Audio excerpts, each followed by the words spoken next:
Ya itu udah pasti Pak. Warga kami sudah banyak yang menjadi korban. Salah satu anak saya sendiri menjadi korban. Walaupun ya alhamdulillah tidak masih diselamatkan ya, masih hidup gitu ya. Anak saya itu tertabrak, dia berada di kolong kontainer. Selamatkan oleh warga sekitar gitu yang kebetulan di depan ini kita ada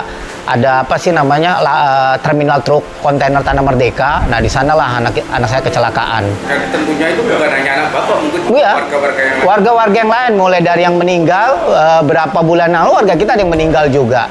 Jadi jilbabnya tersangkut di kontainer. Kenapa? Karena memang truk kontainer nggak mau jalan pelan gitu, dia mau cepat.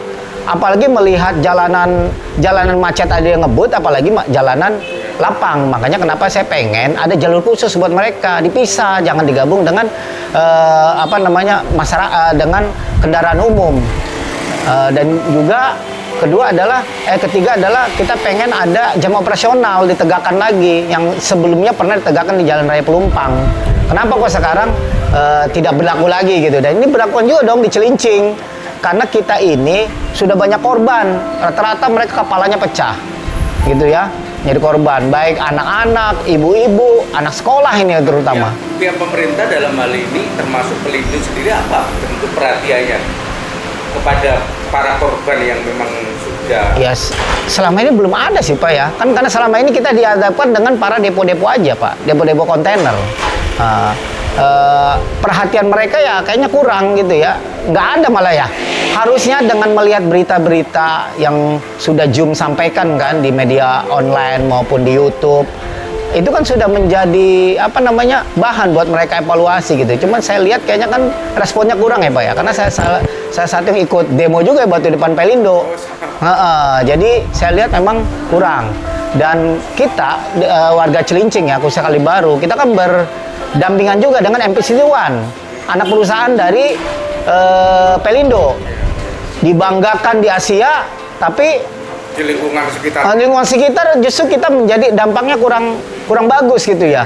Mereka bangga dengan ada MPC One, salah satu terminal internasional yang menjadi terminal baru ya di Kalibaru ini. Tapi mereka hanya bicara keuntungan, hanya bicara profit, tapi mereka tidak bicara dengan dampak yang ada di lingkungan Kalibaru, Cilincing. Lingkungan yang memang ya salah satu ada kemacetan. Satu kemacetan. Kedua adalah polusi udara.